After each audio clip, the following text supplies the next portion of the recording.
Hello नमस्कार दोस्तों, exam trick में आपका स्वागत है। अभी हाल ही में यूपीएसएससी का एग्ज़ाम हुआ है, तो उसी का सामान्य अध्ययन और करंट अफेयर्स से संबंधित ये आंसर की है।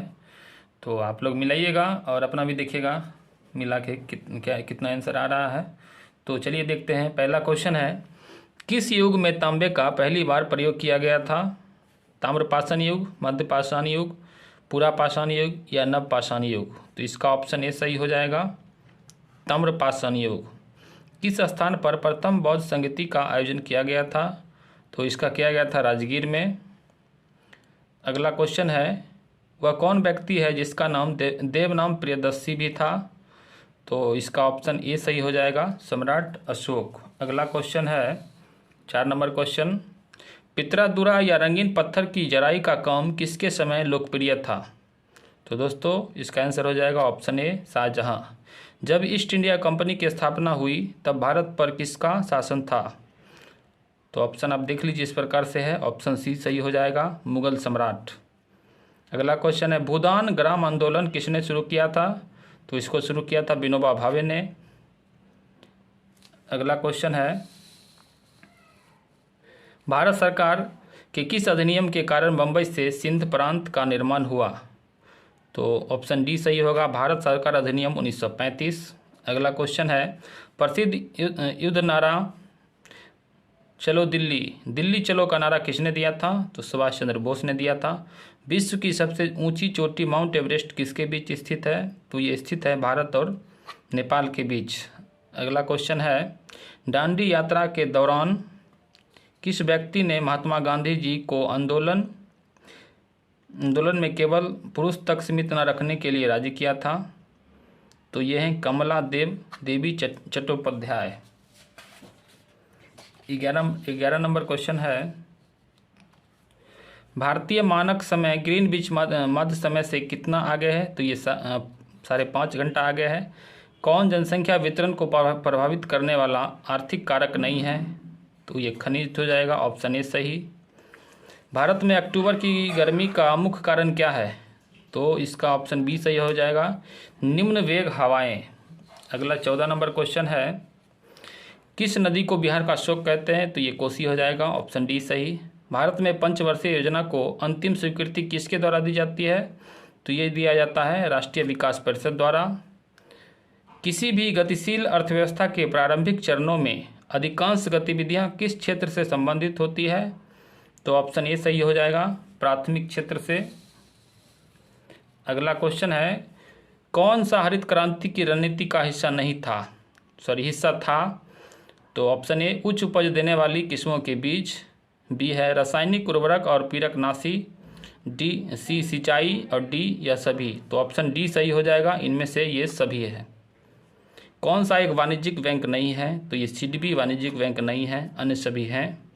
भारत की संघ कार्यकारिणी में कौन शामिल नहीं है? भारत की संघ कार्यकारिणी में कौन शामिल नहीं है?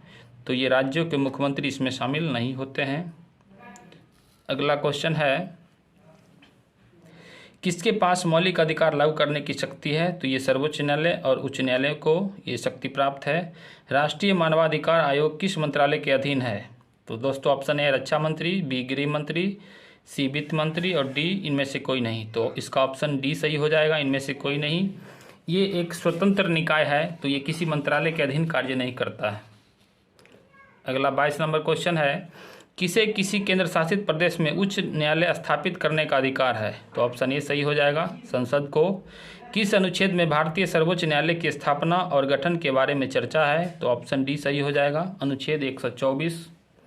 किसी तारों का रंग किस पर निर्भर करता है? तो इसका ऑप्शन हो जाएगा उसके तापमान पे। अगला 25 नंबर क्वेश्चन है, कौन सी गैस ग्लोबल वार्मिंग के लिए जिम्मेवार है? तो ग्रीन हाउस गैस है, ऑप्शन ए सही हो जाएगा। निमोनिया किस अंग को प्रभावित करता है? तो इसका ऑप्शन ए हो जाएगा सही, फेफड़ा को प्रभावित करता है। निम्न में कौन प्राकृतिक वनस्पति रेशा नहीं है? तो ये नाइलॉन हो जाएगा, ऑप्शन सी सही। पादप को इसका भित्ति किसकी बनी होती है? तो ये बनी होती है सेलुलोज की, ऑप्शन ए सही हो जाएगा। अगला क्वेश्चन, किस अब ये करंट अफेयर्स के कुछ क्वेश्चन हैं। किस देश के वैज्ञानिक ने कृत्रिम भ्रूण तैयार किया है? तो ये इसका ऑप्शन ए सही हो जाएगा, sorry D, Israel. Modi ji ने किस राज्य में IIBX India international bullion exchange launch किया? तो इसका ऑप्शन सी सही हो जाएगा, गुजरात। किस देश ने ताइवान के आसपास अगस्त 2022 में अब तक का अपना सबसे बड़ा सैन्य अभ्यास किया? तो ये चीन हो जाएगा, ऑप्शन डी सही। भारत की पहली अंडर वाटर मेट्रो का उद्घाटन किस शहर में किया गया? तो ये कोलकाता में किया गया है। अगला क्वेश्चन है, भारतीय सेना ने किस नाम से एक अखिल भारतीय उपग्रह संचार अभ्यास किया? तो ये किया है स्काई लाइट नाम से, ऑप्शन ए सही हो जाएगा। किन दो शहरों के मध्य आकाशा एयर ने पहली उड़ान भरी? तो ये मुंबई से अहमदाबाद तक पहली उड़ान भरी है। अगला क्वेश्चन है 35 नंबर,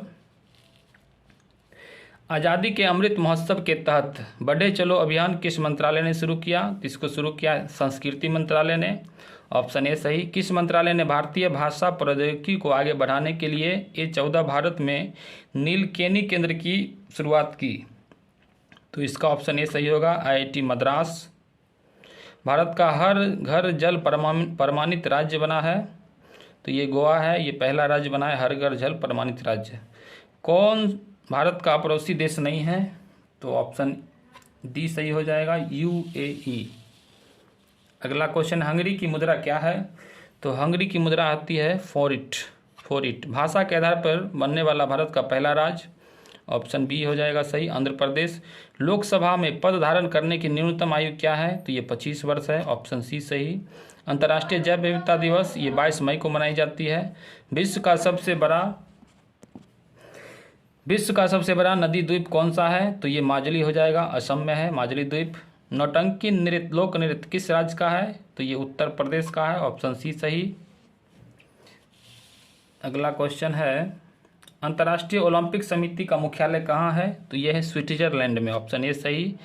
किसने प्रसिद्ध पुस्तक पावर ऑफ माइंड लिखी है? तो ये लिखा है स्वामी विवेकानंद। UNFCCC का अर्थ क्या है? United nation framework convention on climate change, ये हो जाएगा। अंतिम क्वेश्चन है, राष्ट्रवाद की पहली स्पष्ट अभिव्यक्ति किस क्रांति के साथ हुई? तो ये ऑप्शन डी सही हो जाएगा, फ्रांसीसी क्रांति के साथ।